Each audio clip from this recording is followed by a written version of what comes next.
you should design your life in such a way that you get push button access to high quality help wherever you are, whenever you want, as you pursue projects that will make this world a better place. That was the main thing. The unique upbeat wisdom from author, founder, and serial entrepreneur Rajesh Setty. Today you'll get the whole thing. It was nearly impossible to package Rajesh's wisdom into a 9-minute box. Hey, we gave it our best shot in episode 63. Now, here in this special episode, you'll get more of my conversation with this thought leader who's known as Silicon Valley's secret spark plug. You'll discover how he developed his personal philosophy of radical giving without expectation. You'll learn the meaning and power of the phrase Ichigo Ichie, and you'll hear about how Rajesh has shifted Parkinson's disease from a burden into a gift. Welcome back to the Main Thing Podcast. I'm your host, Skip Linneberg, and I'm inviting you to settle in and enjoy this 30-minute deeper dive into Rajesh Setty's story and his unique brand of upbeat wisdom.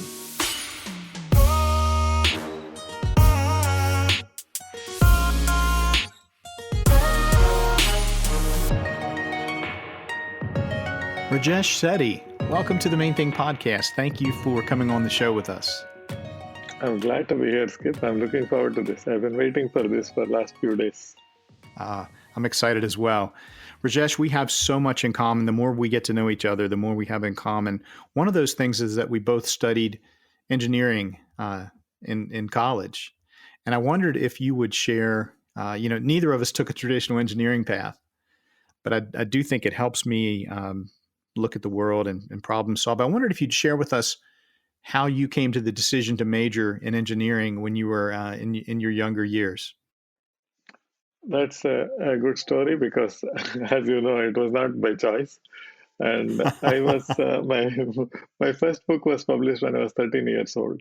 I was the youngest writer of Karnataka state in India, and I thought I just loved writing. And in the way where I was brought up, if I get good grades, then I can do whatever I want. If the grades drop, then I have to drop all this sort of extracurricular activities. That's what they would call it, writing and all of it. Right. Yes. It's not Yes. in the plan, but it's like if you want to do something extra, you can do it.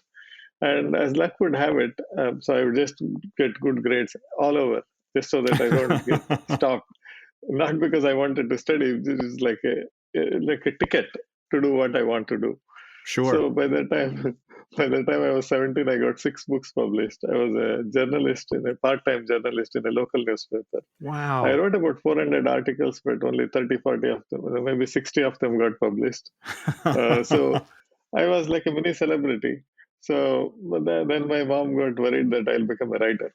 So she came with Your mom didn't want you to be a writer, huh? Indian moms, your son has to be either a doctor or an engineer, or the O- mom has failed. That's how they think.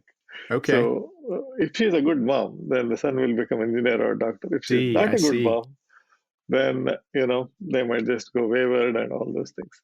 So she came with a piece of paper saying that you have 3 choices, and I looked at it. Choice number 1 is engineer.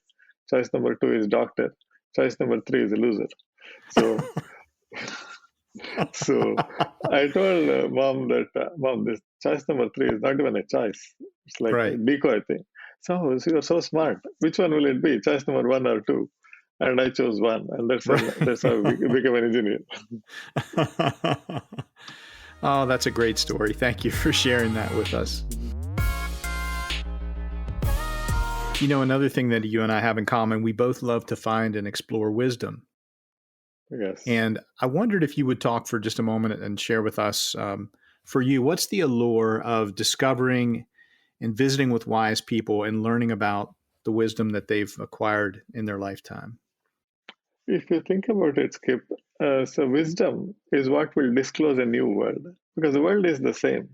Why some people look at the world with possibilities, and the same world other people look at it as problems.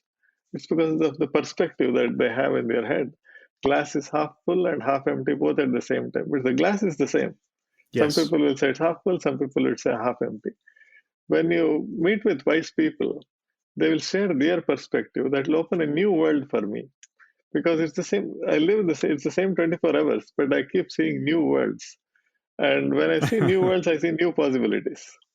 And it's like being in like a Disneyland all day long. It's like you don't know what is coming, and it's like surprise after surprise after surprise. Yes. So I never have had a boring day in my life. I don't know what is boredom. I have no idea. I love that. And you said something that has been a big key in my life that I think vocabulary, when we learn new words from new people, it unlocks learning. Exactly. See, for example, I'm very big on presence, like how to be present fully to the conversation and not trying to be connecting to people who are not in the conversation, trying to optimize my job. So Yes. basically, when I'm fully present, I see things in high fidelity. So, and it's already good. People know what is being present and not being distracted. So, when I met my friend Mark Fujiwara, he is half Japanese, half Chinese, Okay. and he had something in a tattoo on his hand. Oh, wow. I asked him, what is the tattoo? I can't read Japanese. And it said, it's, it's a phrase called Ichigo Ichie. So, which Ichigo, means, Ichigo Ichie. yeah, Ichigo Ichie. And you can Okay. Google it and you will see that it's the way Japanese people respect the time that we are spending together because it's a time that will never repeat again. This is a Right. moment that happens once in a lifetime. Yes. And if you look at it that way, you are already present. Yes. You cannot be respectful and be like distracted at the same time, isn't it? So, this new phrase gives a completely different meaning. It's a once in a lifetime. You see the difference. It's just a new phrase, and that Yeah. phrase disclosed a new world of how to be fully present. That's why I love words. Oh, me too. Such an important principle that you shared, such an important philosophy. Rajesh, let's talk a little bit about how we know each other so our listeners can understand and relate to us better, how we're connected. If you'd like to begin that story, I'll be happy to jump in and add some additional details. Absolutely. So I'm always on the quest for wisdom. But if I just hunt for wisdom, it's I feel that I'm a little bit greedy. So now what I said, what if I package that wisdom, curate it, and then make it easily digestible and start exporting and just making it reach lots of people. So I'm always on the hunt for who has wisdom. How can I extract it and not be greedy and then take it, curate it, package it, and transport it? Yes. So, with that quest, my friend Judy Robinette, she introduced me to two of her friends who are also your friends, Pat Headley and Vanessa Liu. Yes. And both of them said, oh, "You got to talk to Skip. He is also on the same similar quest. He has this thing called the main thing." So the moment they said it, both of them offered to introduce me. I already pre-liked you because I know what I was getting. So again, I'm always looking for. I don't want to be selfish. I don't want to be greedy. How do I get your wisdom and then package, curate, and export and transport it? That's Wow. how I met you. Well, thank you. That's very gratifying to hear, and it just reinforces my thinking that uh, number one, you and I were meant to meet. Our paths were meant to cross, and number two, I likewise pre-liked you because of the reasons that you cited. But I just want to share with the audience: this is the first time a guest has been triple recommended to me. So uh, folks will recognize the name Judy Robinette from episode 9, Pat Headley and Vanessa Liu, also from seasons 1 and 2, and just tremendous guests. Um, all three of their shows are among the most popular, most downloaded episodes of this podcast. So you come highly recommended, and this is going to be a great conversation. I can't wait to get to the pivotal moment, Rajesh, when I ask you the main question that I ask each of my wise guests. Rajesh Setty, what's the main thing you've learned in your lifetime so far? That's a brilliant question. And because I listened to some of your podcast interviews, I was prepared for it. So it's a brilliant question, but it's not a surprising question coming on this show. So here is my thing. It's a three-part answer, and Okay. each one will link to each other. The first Beautiful. step, uh, the first step is to remember that you should design your life in such a way that you get push button access to high quality help wherever you are, whenever you want, as you pursue projects that will make this world a better place. That's the first part of the answer. Okay. Now, immediately people will say, how do I do it? For that, you need to develop a skill or an ability. What is that ability? It's Hmm. the ability to give meaningful help to anyone and everyone at scale at a very low incremental cost to you. How? Wow. What happens if you do that? If you do that, you become like the Santa Claus. What you do is you show people new worlds where new possibilities exist so good that people will want to say, hey, how can I help you back? You don't need that kind of help now, but you keep it for use like an obligation, you collect obligations for later. Even if 80% of the people do not come through, the 20% will act as the reservoir of reciprocation. So you can push button, access that high quality help at the push of a button. Wow. And I That can is, tell the third part, and yes, that please. will complete. Third part is you don't wait for it. Use every single opportunity, every single meeting to be fully present and try to be a present, bring a present to them at every meeting. And you take it to a whole new level when you say, use the words we talked about, Ichigo Ichie, and this is the context that you give the respect and reverence for every interaction so that they get a better return on your interaction, not for your investment, but they are putting return on investment for an interaction is what we have to aim for. Right. That's a beautiful way to live. It's very unique. I've in getting to know you and listening to some of your content, reading some of your work, I've begun to develop an appreciation for that. But your main thing is to seek help, to be a provider of help in a generous fashion at scale, and then to be fully present and in those actions, in those interactions, to be a present, a gift to the other person. That's Correct. just And brimming with generosity and kindness. And I absolutely admire and I treasure that. I really do. so, Skip, here there are so many because we are all both are lovers of words. So I chose every single word very carefully. I said meaningful help. So when you want to provide meaningful help, how can you provide meaningful help if you don't listen to them, listen to the other person? So you have to be a really good listener to be able to provide meaningful help. And Yes. when you listen, there are four parts you will be in one of the four modes. One is called J, which is judging and justifying. So the general tendency is to judge the other person. So you have to drop that. Second is your think O is opportunity for them. So which is while you are listening to them, you start thinking whatever they are talking, you are thinking, so maybe Skip loves this. How about introducing Skip to this person? You start thinking about opportunities for them. And I is incentive for you. That means I knowing what you do, I always think, what other interviews should I go and listen so that I become better? It's my own incentive to do. And N is neutral. It's like I just daydream or something. So I use the acronym called JOIN. So the listening quotient is how much of my time I am spending in the O mode, opportunity for you mode, compared to the entire time I've been talking. So the Right. higher you spend on opportunities for them, the better is your listening quotient, isn't it? So that's the first thing. Once you listen, you start using all your resources, connections, insights, wisdom, whatever you got, and provide the other person such good help that how do we know? Because there's no measure for help, there's no metric for help. So, Right. but there is. So, and you have to find the closest proxy when you don't have a metric. The proxy is like this. So if I ask you, Skip, do you know, or do you remember every one of your teachers from your kindergarten to your graduate degree? You'll usually say no.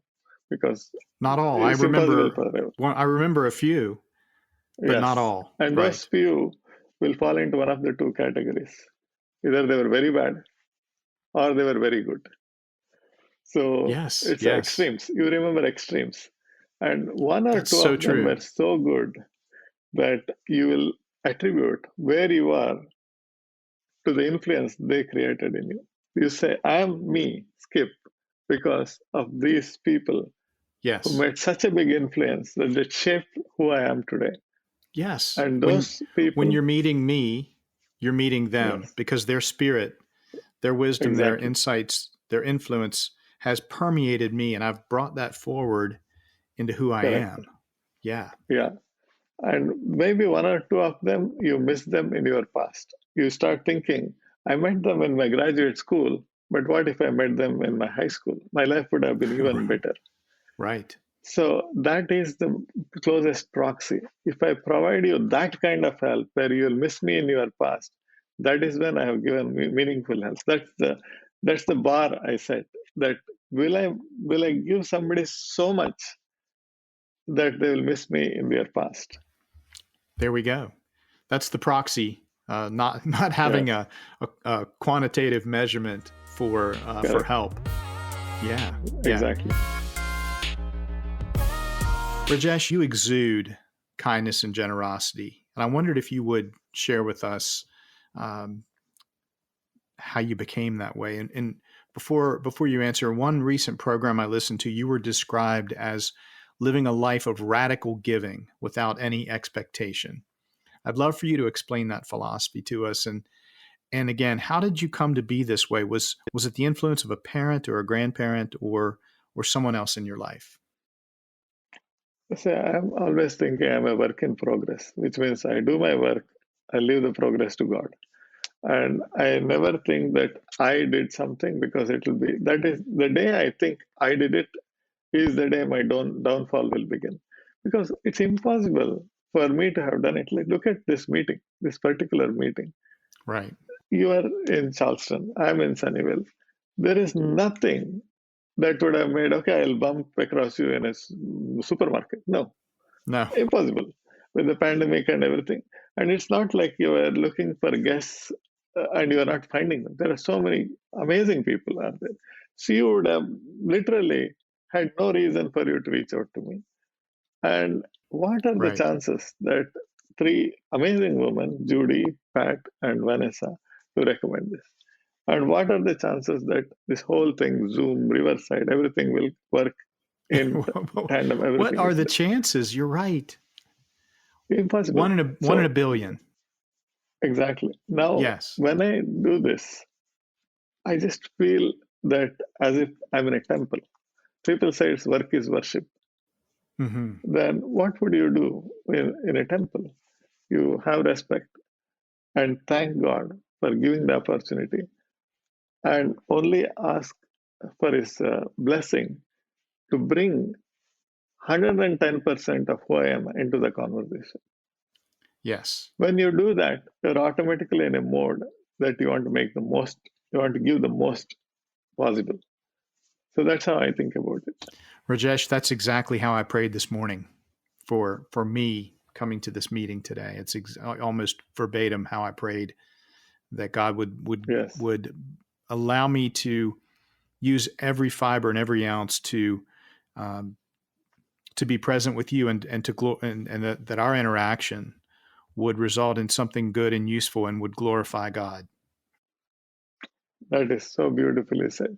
See, if I think about everything that happened in my life, I'm a recipient of so many gifts Mm. that even if I keep giving until my last breath, I would still be indebted with the karma account will be so full that I would not, like, what else can I give? And I'll bring the Mm. practical side of it.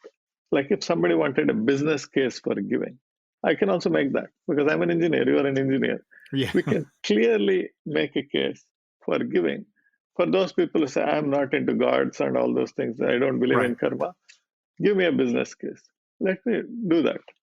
Please. So That's in yes. life, That very very good. because why not? Why leave those people behind? Right? That's how I think about it. Right. So if you think about it, there are two ways to look at a problem. One is to run away from it or run towards it to solve it. So I Yes. am of the opinion that I should run towards it and solve it. Why? Because remember, we are making a business case. So it has to be logical, and it has to be somebody is looking for like exactly proof points. We'll prove it. So let's take two people, John and Rick. One person runs away from problems. Rick, John, that's John. Rick runs towards the problems and solves problems. Now, fast forward about 5 years from now, Okay. who will be more valuable to the society in the world? The person who runs away from problems or the person who runs towards the problems and solve it? It's The like a person that runs kindergarten question, towards the problems and isn't it? solves them. Yes. Exactly. So the value is created when you solve problems or when you pursue opportunities and create value. That's all there is. Yeah. So my thinking is, if I'm generous, am I creating more value? Or if I'm trying to hide or just run away and then hoard, I'm creating value. It's an easy business case. But why people don't do it is because there is a latency in them seeing the prize Yes. a little bit. Because if you start giving today and then in a meaningful way, tomorrow morning nothing will happen, but it requires some accumulation. So, but over Yes. the next few years, there is a compounding effect that will happen. All of a sudden, the person Certainly. who was not giving, he does not see any difference from you giving because nothing major has happened. In 3 years, the person who was not giving is not even comparable because the person who is giving is getting compounding returns. Certainly. That's a very compelling business case Yes. for So radical giving without any expectation. In fact, whenever people say it, I always think, but the act of giving, you are already getting.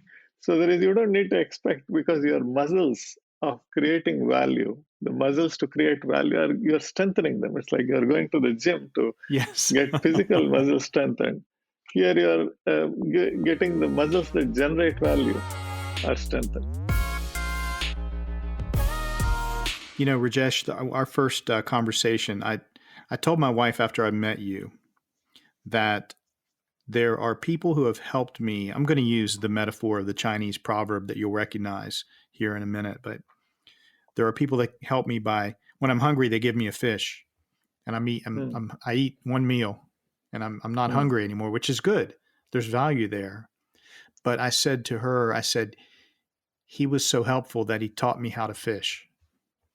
How beautiful. You know, That's you very give a man kind a of you. fish, he eats for a meal or he eats for a day. You teach a man to fish, he eats for a lifetime. And I think that's how my first interaction was with you. That you didn't give me a fish, you taught me how to fish, and I think that was just such a huge impact. That is very kind of you. You made my day. I say that I have a simple policy that I call it "This made my day," TMMD, and my goal is to get to that point with the shortest amount of time from the time I wake up to first time I'll say "This made my day." Anything else good that happens is a bonus. How fast will I Yes. say it? Will I say it after 30 minutes of my waking up? Will I say it after 45 minutes? And I have a twin principle that how fast can I give something to someone that they will say it? Mm, This made my day. Anything else is a bonus. Imagine yes, you try to do this every single day of the year. It'll be magical, isn't it? it is. It is indeed. Yes. Rajesh, you've been really open and completely honest about your Parkinson's disease and your Yes. diagnosis at a relatively young age. I've heard you characterize it as a gift, and I wondered if you would shed some light for us. We have listeners who care, who are very aware of health issues, and even prior guests who have had Parkinson's disease. I lost an uncle to Parkinson's disease last November. So it's something that has entered into my life and my consciousness. It's something I care about. Hmm. I wondered if you would share with us how you came to that philosophy, that viewpoint, that your Parkinson's, your PD was a gift and not some hard burden or dreadful challenge. I call it Parkinson's, like not Parkinson's, but like Parkinson's. Like You put the letter it S creates some, in front of it. Oh my gosh, that's yes, awesome. because it's how you label things. The moment you label something, it becomes that. So if I call it as Parkinson's, then I look at it as a illness. If I call it as Parkinson's, I look at what's the new spark I'm getting from this. So it makes it life very That, simple. Go that's ahead. fabulous. So Rajesh, when you do that, yeah. uh, you see more possibilities than ever before. Like you start, I have only two moods that I live in. One is called mood of acceptance, that I just believe, because I cannot argue with reality, because reality always wins. So you might as well accept it, right? Right. So Right. the moment you're in the mood of acceptance, then you go to mood of wonder. Mood of Mm. wonder is filled with possibilities. Like, what can I do now that I have this as a Hmm. companion, willing or not willing? It's a guest that will stay with me. How do I make the most out of it? Look at what happens. Because I'm slowing down, what is the one thing that people say when somebody is rushing? Slow I'm down, too stop to busy. smell the roses. Yes. That's the advice they give. They don't have to give me that advice. It's built in my in the way I operate. I'll slow down. Stop to smell the roses. Yeah, I'll do it every single day because I'm slow down. So now, if I slow down, I look at life in high fidelity. That means I see Yes. more than what other people are seeing, and you That is a start gift. developing some. Exactly. So if you think about it, to be outstanding, you need to out execute. To out execute, you have to outthink. To outthink, you have to outsee. As a Parkinson's patient or somebody who has been afflicted with Parkinson's, I outsee on a daily basis because I slow down Wow. and I'm seeing things more than other people are seeing. And once I explain it in this way, people will think that I'll become what is called as neighbor's envy. I said, he has Parkinson's. Man, look at the advantage he has. He sees more things than I'm seeing. I'm not expecting anybody to say, I should also have Parkinson's so that I can say, no, that's not what I'm saying. We're not going to But I volunteer. can, exactly. I don't want it to happen, but there is another way of looking at it. That's all I want to tell people, that now that you have it, you start looking at what all things you will get that others don't by force. It's almost like God gave me the gift and said, you got to have it. You have to slow down. You have to outsee so that you can outthink, so that you can out execute, so that you can be outstanding. And all of those come from slowing down, not speeding up and working faster. It all makes that makes sense. 100%. That makes Yeah, it's sense. Yeah. only during that early ages when there were societies where the technology was not there, where your speed was important. When was the last time we ran because a tiger came into our community and then we had to run? I don't remember any. I don't In either. the last 50 years, I don't remember. So the speed up is just a crazy thing because all the technologies, you just push a button, it will speed up, isn't it? Yeah. I'm, Yes. physically, I'm slowing down, but nothing, work will not stop because we are in a society where we are not dependent on physical speed. Right. And when we think too fast, we usually make a mistake or overlook something, don't we? We are living a life of low fidelity, unfortunately, because our attention is used up by people who have their own agenda, isn't Right. it? Yes. Wherever you are engaged, you think you are engaged, like social media or anything, you are not pursuing your agenda. You are you always have to think, key bono, means who benefits from this? attention is being robbed, but who is benefiting? Not you. Somebody else is benefiting. The last time I read a newspaper or watched news was in 1997. I really don't know what is happening, but whatever is happening, I get it from conversations enough for me. Right. I don't Right. need anything more because any more I engage, somebody else is benefiting. Yeah, I agree. I love that. Thank you for sharing about Parkinson's and how you've come to view that as a Yes. gift.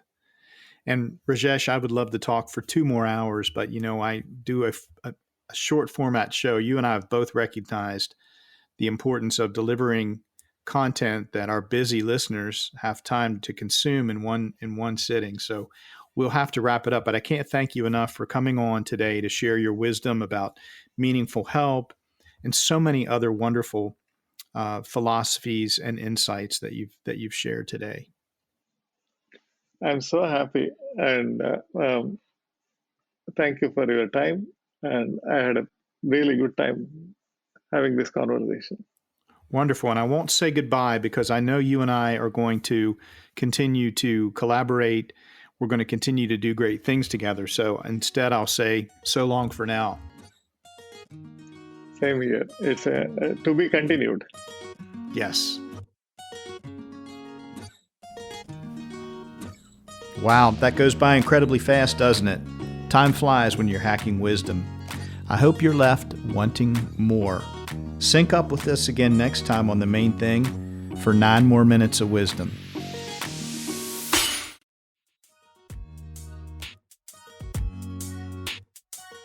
Let's be honest, it's not easy to ask for help or talk about money. Hey, it's Skip here, and many listeners like you continue to ask me, what do you need to continue to develop and build this show? Well, for context, it takes our team about 15 hours of work to produce each one of these packages of wisdom that we deliver to you in podcast form. Really, what we need as we enter season 3 of this show is funding to cover our costs. So in response, I formed a site on the Patreon platform where you can elect to become a supporting patron of the Main Thing podcast. Now, there are 3 levels you might consider, ranging from $6 to $27 per month. It's all safe and secure, and you can explore the options at patreon.com/themainthingpodcast. Now, how will we use the funding? Funds provided by you and other patrons will be used to defray the costs of production, promotion, and our recurring technology expenses each month. In short, you will be helping to keep this pipeline of wisdom flowing. Thanks.